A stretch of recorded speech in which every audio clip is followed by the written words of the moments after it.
So guys ఇక్కడ మనం ఒక ఎడ్టెక్ కంపెనీ గురించి మాట్లాడుకోవాలి. పే ఆఫ్టర్ ప్లేస్మెంట్ పేరుతో మొదలుపెట్టి ఒక సంచలనం క్రియేట్ చేసి కొన్ని వందల కోట్లు ఎలా ఎలకేశారు, ఈ ప్రాసెస్లో స్టూడెంట్స్కి న్యాయం జరిగిందా లేదా, అల్టిమేట్గా అసలు దీని పరిస్థితి ఏంటి అండ్ వాళ్ళు స్టెప్ బై స్టెప్ ఎలా ప్లాన్ చేసుకున్నారు, ఇది స్టూడెంట్స్కి న్యాయం జరిగింది అనే కోణంలో ఖచ్చితంగా మాట్లాడుకోవాలి.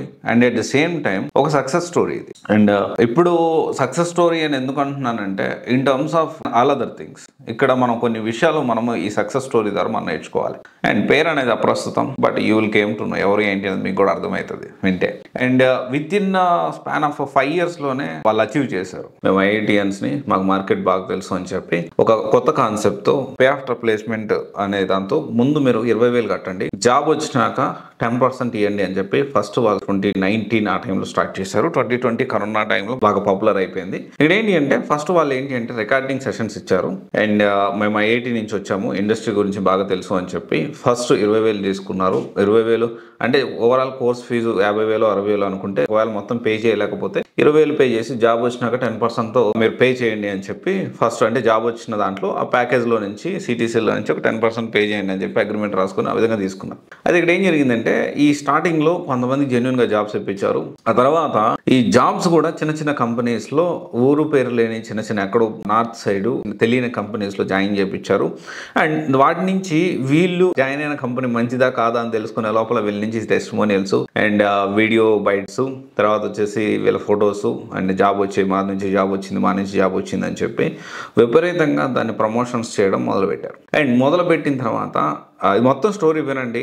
ఇక్కడ ఎంతవరకు స్టూడెంట్కి న్యాయం జరిగిందో ఖచ్చితంగా మనం మాట్లాడుకుందాము. అయితే ఇదంతా జరిగిన తర్వాత నెక్స్ట్ ఏం చేశారంటే వీళ్ళందరినీ ప్రమోషన్స్ చేసుకున్నారు. ఇది కనుక్కునే లోపల 2.0 అన్నారు. ఇంకా అడ్వాన్స్గా ఈ సిచ్యువేషన్ తగ్గట్టు అంటే ఈ మార్కెట్ని తగ్గట్టు వాళ్ళని వాళ్ళు ఎవాల్వ్ చేసుకుంటూ మళ్ళీ 3.0 అన్నారు, తర్వాత 4.0 అన్నారు. అండ్ అటు తర్వాత కొంచెం regarding classes and huge crowd అయిపోయారు. అండ్ డౌట్స్ క్లియరెన్స్ అందరికీ ఇప్పుడున్న మార్కెట్ జాబ్ మార్కెట్కు బాగాలేదు కాబట్టి కొంతమంది ప్లేస్మెంట్స్ వస్తున్నాయి, కొంతమందికి రావట్లేదు.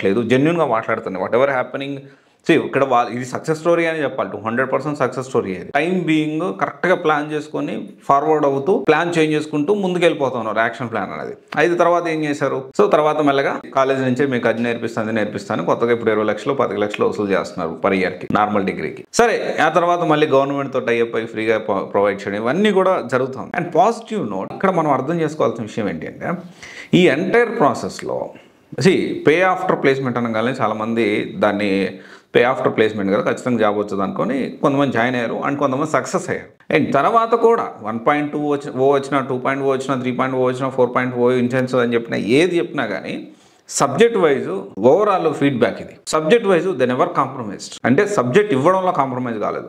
మేబీ కొంతవరకు ఈ డౌట్స్ క్లియరెన్స్లో ల్యాగింగ్ ఉండొచ్చు, బట్ వేరే ఇతరత్ర దాంట్లో ల్యాగింగ్ ఉండొచ్చు, లేకపోతే ఈ ఇంత హైప్ ప్రమోషన్స్ విపరీతంగా చేసుకున్నంత రియాలిటీ లేకపోయి ఉండొచ్చు. కానీ ఓవరాల్గా ఏంటి అంటే కంటెంట్ వైజ్ మాత్రం ఎలాంటి రిమార్క్ లేదు. చాలా మంది స్టూడెంట్స్ ఈ మాట నాకు చెప్పారు ఆ ఇన్స్టిట్యూట్ గురించి. అండ్ ఇక్కడ ఏంటి అంటే సక్సెస్ అయిన వాళ్ళు కూడా వాళ్ళు ఇచ్చిన కంటెంట్ని ప్రాపర్గా యూటిలైజ్ చేసుకొని సబ్జెక్ట్ నేర్చుకున్న వాళ్ళు సక్సెస్ అయ్యారు. అండ్ ఇక్కడ వాళ్ళు కూడా సక్సెస్ అయ్యారు. They are also very successful. And ఈ 5 yearsలోనే కొన్ని అసలు ఎక్కడి నుంచి ఎక్కడికో వెళ్ళిపోయారు, 100 కోట్లు సంపాదించేశారు. And IITians definitely it is very good thing. ఇక్కడ ఏంటి అంటే క్వశ్చన్ మార్క్ ఏంటి అంటే చాలా మంది మాకు అన్యాయం జరిగింది, మాకు ఏదో జరిగిపోయింది, మోసం జరిగింది, లేకపోతే ఇబ్బంది జరిగింది అని అనుకునే వాళ్ళు చాలా మంది స్టూడెంట్స్ ఒక్కటే విషయం అర్థం చేసుకోవాలి. అదే ఇన్స్టిట్యూట్ నుంచి సక్సెస్ అయిన వాళ్ళు కూడా చాలా మంది ఉన్నారు. మీరు ఎందుకు సక్సెస్ దాంట్లో లేరు?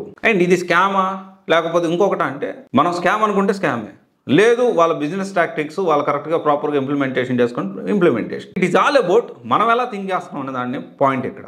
అండ్ ఇక్కడ ఏంటి అంటే చాలామంది మేము మోసపోయాము, మేము బెట్రేల్ అయిపోయాము, మేము ఇబ్బంది పడిపోతున్నాము ఈ జోనర్లోనే తిరుగుతూ వాళ్ళ లైఫ్ని ఖరాబ్ చేసుకుంటున్నారు. ఒక విషయం నేను రీసెంట్గా నోటీస్ చేశాను. నేను అందరి గురించి బయట పెడుతున్నానని చెప్పి వాంటెడ్లీ నన్ను ఎదురు చేయాలని చూస్తూ ఉన్నారు. బట్ ఇట్స్ ఓకే, నేను ఎదుర్కోవడానికి సిద్ధంగా ఉన్నా. అండ్ ఏది ఏమైనా కానీ మనమైతే ఆగేదే లేదు, ముందుకే వెళ్తూ ఉంటాము. ఇది జరుగుతాయి, ఇలాంటి ఇబ్బందులు నాకు ఎదురవుతాయని నేను ముందు నుంచి ఊహిస్తూనే వచ్చాను. ఎందుకంటే మనం మంచి చెప్తా ఉన్నాం, నలుగురికి ఒక అవేర్నెస్ క్రియేట్ చేయడానికి ప్రయత్నం చేస్తూ ఉన్నాం. డెఫినెట్లీ మోసం చేసే వాళ్ళందరూ రెడీగా ఉంటారు. ఏదో ఒకటి దాంట్లో మనల్ని ఇబ్బంది పెట్టాలి అని. బట్ ఇట్స్ ఓకే, మనం చేస్తున్న మంచి పని మనల్ని కాపాడుతుంది, ఇది 100% నేను నమ్ముతా.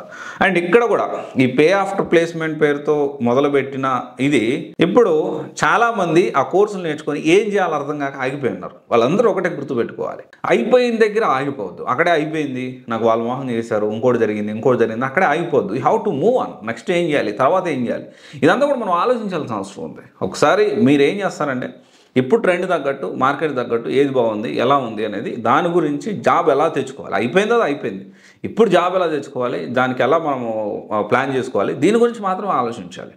ఓకే, ఇది ఒకసారి ఆలోచించండి. Thank you.